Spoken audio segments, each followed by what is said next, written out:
Your APIs are slow, like really slow, and it is costing you money.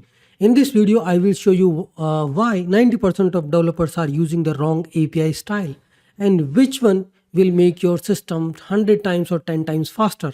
Let's take a look. Hi everyone, welcome back to the Microservice Mastery, and today we are setting up the biggest debate in the microservices that I'm writing a new microservice. What design style I should choose, REST, gRPC or GraphQL. By the end of this video, you will know exactly when to use each one and importantly, when not to use them. So here is the reality. Most microservices struggle with the communication overhead. You got a service A, service B, service C, and they are talking to each other with inter-service communication. That's bad user experience, right? Because there can be timeout and there can be failure, and what that will add network latency, serialization overhead, protocol inefficiencies. You are leaving a performance on the side because you are using architecture style for the inter-service communications and design that cannot scale. So the classic choice is the REST API development. So here in the REST API development, what we have a client. It's everywhere, right? REST APIs are everywhere and they are good for the reason. REST is simple, easy to understand, and works with any programming language. The REST API supports by all major programming languages. Here what we do is we create a resource based APIs like API, like users, products, orders, access, and these are stateless because once the request made to the server return the response, connection is over. Server totally forget who was the client, right? It provide a unified interface. That means it provide us interface where we can communicate using get, put, post, delete. These are the interfaces. Representation of data can be in form of a JSON, XML, or any other format. The response is cacheable. So you can enable caching on top of the response which you are returning. And client server, it's like totally separation of concern. Client is going to make a request. Server, this is the REST API server. It can be like, okay, Nest.js REST API server or Express TypeScript server. And resources can be your database, Redis, Elasticsearch, or anywhere where you have a data. So your server is fetching the data and sending the data to the client. Mostly when you are doing a text-based JSON, it will provide a slow serialization. And with the REST APIs, you sometimes end up overfetching, underfetching, sometimes multiple round trip because I need a user data, then I need all the comments, then I need all the likes done on those comments, right? Because I cannot fetch all the aggregated data together. These are the resources like user, comments, product, courses. These all are REST API entity resources.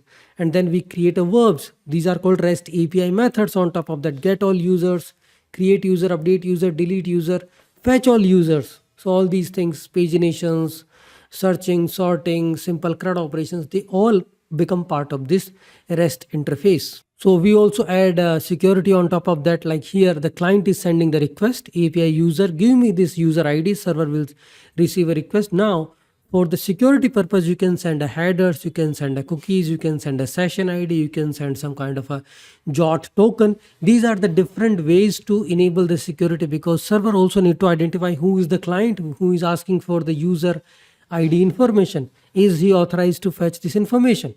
And then server will send the information back with the status code with the data in the JSON, XML or the text content. So this is how the naming convention is. These are the resources. I mean, with the REST API, you need to use proper REST API guidelines. REST API naming, resource naming, users, give me all the users. Users ID, give me one user. Users post create, users user ID put, that means you want to update a user. Delete user ID, that means you want to delete. Nested resources, okay, like here we have this simple nested resource example. Give me all the users, give me the users / user ID orders. That means give me all the orders placed by this user ID. Get user ID orders order ID. Give me the order of this user ID for this order ID. Or users user ID orders. Create a new order for this user ID where user ID is 1, 2, 3. This is how you do the nested resources with the REST APIs. Filtering pagination, you can pass a query parameters like here user status active, page to limit, page limit, offset. You can actually create a sort and order. Give me all the users where sort equal sort by with the name, order by with ascending and descending.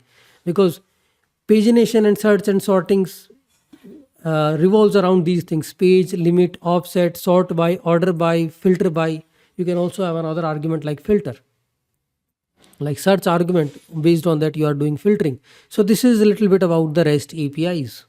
The only point where we have a little disadvantage with the REST API is that, okay, you need to write a multiple endpoints, fixed data structure. Sometimes you need a multiple round trip. Overfetching, underfetching is really normal, and REST APIs are simple to cache. Now, when we talk about the GraphQL, let's talk about another autonomy. GraphQL is different. It's not about how you transfer the data bit. It's about how you query with the GraphQL. The client exactly asks what you need. So there is only single interface, single endpoint, post, and inside a query you will specify what you are really looking for. I just need a user ID, email and address. I don't need any other attribute. So we are avoiding overfetching. So here, this is how we can actually do a simple comparison of when to use GraphQL and when to use. With REST, you need 3 different endpoints: user ID, user ID, bookings, listing, and all. But with the GraphQL, in a single API, you can fetch all the information, because in GraphQL what we do is we are hitting this GraphQL endpoint with a single query. Let me give a simple example to explain it. So this is the GraphQL. Okay, here this query will be submitted to the post endpoint GraphQL, and here what I want a user with this user ID, and I also want a post. You can also add a nested. Okay, give me the likes, give me the comments, give me the individual author comments and anything. So this is the query, and this is the mutation. So in GraphQL is a little different from what we have in the REST APIs. Here this is the client, which is a query builder. You can send a query, mutation, subscription, and this is the GraphQL server that will also deal with the database, external APIs, Redis or whatever. So GraphQL is using this query language, using which client will send a query, mutation and subscription. GraphQL architecture is simple. Client will send a query based on the GraphQL schema. In the GraphQL schema, you define the type definitions, queries, mutations, subscriptions. Okay, type definitions, queries and mutations, and you will send the request to the GraphQL endpoint. There is no overfetching, no underfetching. You are getting only what you need from the server. So what all building blocks of the GraphQL? Like you need a schema, types, query, mutation, subscription, and resolver. These are actually nothing but terminologies which you use in the graph while building a simple Express TypeScript GraphQL server or a Nest.js GraphQL server. This is simple query example. Okay, I need a user with this ID, and I also want to get the post. If you try to do the same thing with the REST APIs, then all you will do, give me user ID, one API, then give me user /ID / give me all the post /post ID, right? So GraphQL benefits: no overfetching, no underfetching, strongly typed developer tools like GraphQL, Playground, Apollo Dev Tools, real time and introspections. You can do a query, mutation, subscriptions, all these things with the GraphQL with a single endpoint. Next thing, let's talk about gRPC. gRPC is the performance king, and we say it because it is. Now let's talk about gRPC. This is a Google's baby. It's built for performance. gRPC uses protocol buffers, a binary format that is 5 to 10 times faster than JSON, right? So a simple example of these are the proto files. This is how we define the method. So in this proto file, you can say we have a user service. There we have defined 2 methods, get user and list users. And these are the types which we have defined: user request and user response. And this is auto-generated client for this, which is going to make a call. And this gRPC is 5 to 10 times faster than REST for inter-service communications, but it's not for external APIs. Why? Because browser does not speak to gRPC natively. So that is like a cons. That's why we end up just using REST. gRPC is using HTTP2 support, right? That's why it is faster, and it is doing all those things in the binary format. That's why it is faster than the JSON serialization. gRPC is same as the RPC. If you heard about remote procedure call with the SUA, it's like client sends one request to the server, server returns one response. Client sends one request, server returns a stream of the responses, right? So these are the different communication pattern of a gRPC. We just use a unary RPC where you send a request and we get the response. Now, when we talk about all these 3 different patterns, gRPC, REST or GraphQL, REST is basically more JSON heavy HTTP 1.0, 1.1, human readable, easy to debug, high latency. This latency part is something which is not there with the gRPC. It is strongly typed, lower latency and faster. It supports streaming, HTTP2, and it uses the proto buffers and the binary data formats. GraphQL, JSON, HTTP, GraphQL, you can say a little bit of improvement over REST when there is no underfetching and overfetching. Single endpoint, we just send a query and mutation. Now, when to use gRPC? When you are doing inter-service communications, that's the best way you should use gRPC. In the Nest.js microservices, you can just use a gRPC to communicate between different services. It is not built for browser, not for public API, not for real-time systems. You can use a mobile app, lower bandwidth devices, and polyglot environment. You can use a gRPC. Now, how gRPC works and all, we can take a look onto the hands-on example. There it will be more clear how gRPC code example looks like, how we are creating a proto buffer files, and how we are able to call the server once the server is started. Now let's start doing a little bit of comparison before we get into a real game. What we are going to do is simple. First, we'll try to understand these different API styles. REST API, very basic. These are the different methods: HTTP GET, PUT, POST, patch, delete, right? So in the URL, these what are the best practices? Always use noun, not verbs. You need to use entity. Noun means users, products, courses. It's a plural, users. Use plural names: users, courses, list, items. Hierarchy of relationships, nested relationships like this: users, user ID, orders, order ID. Version your APIs if needed, and these are the different status code you can expect from the server. Status code 200 series, 400 series, and 500 series. 500, 502, 503, 200 status. 201 means created, 204 means deleted, no content, 400 bad request, 401 unauthorized, 403 forbidden when you are no particular role is assigned, 404 not found. These are the status code which you can expect from the API when you are sending a request. Let's do a proper performance benchmark of all those things: REST, gRPC, GraphQL.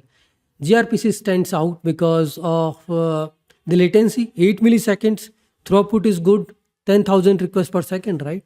You think about it. CPU usage is low. If you are doing inter-service communications and there is a heavily use, then obviously you can move to gRPC instead of GraphQL and REST. Latency comparison, you can see gRPC. Throughput comparison is higher, which is better, right? So gRPC is 6 times faster, 5 times less bandwidth. And it's not like you can blindly use gRPC REST API. You just need to understand the use case and you just need to adopt it. This decision matrix will help you to understand when to use external API, internal, mobile app. External API, public facing, REST. I myself build a public API platform. I'm using REST.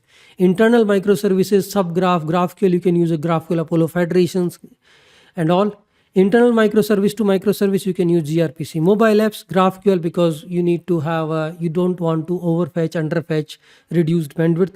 Complex data fetching, GraphQL. Real-time streaming, gRPC. Simple CRUD, REST APIs. So this is how you can actually decide when to use GraphQL and when to use REST APIs. So what are common mistakes? If you start using gRPC for everything, that will be a blunder, right? gRPC is for internal services only. REST and GraphQL used for external client. API gateway translates these protocols, right? So GraphQL is for simple CRUD. Wrong. GraphQL is basically for get, put, post, delete, everything.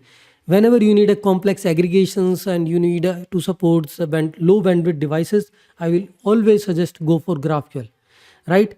Ignoring caching. If you, caching is a little hard with the GraphQL. GraphQL without caching strategy, you should never adopt. HTTP has the caching with the E tags. There is Apollo client caches and all also. And not using HTTP2, end-to-end HTTP2 support, gRPC, aware load balancers, full streaming capabilities, then you can just think of using gRPC. You should not use gRPC where HTTP2 is not supported, load balancer blocks HTTP2 and all. Finally, what big companies are using? This is the typical architecture of any big app, mobile partners or browser. They are accessing through the API gateway. So they are like Netflix, GraphQL federated, one client app, and GraphQL is doing inter-service, microservice response aggregations. Airbnb, GraphQL for mobile and web app. Google gRPC everywhere because they created it and they are using it. Uber gRPC for high performance services. Shopify GraphQL for primary API, Twitter GraphQL for mobile apps, gRPC between services and REST. So you can understand GraphQL is heavily being used because of data aggregations and all. gRPC is heavily being used wherever you need inter-service communications and a low latency and high throughput. So this is how all these things are connected. So this is how you need to adopt the microservice design styles, REST, GraphQL or gRPC.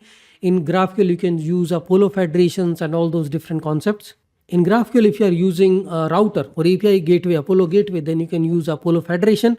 Federated GraphQL, you can actually communicate to the subgraphs. You can create a GraphQL gateway, and this one central API will serve all your response coming from these different subgraphs. So there are benefits of using it. It's like a REST API gateway, but you cannot use REST API gateway when you need to communicate to the different subgraph. So Apollo provides this Apollo gateway. So finally, I explained everything. Now this decision is on you guys, what architecture style you use to build your next microservice.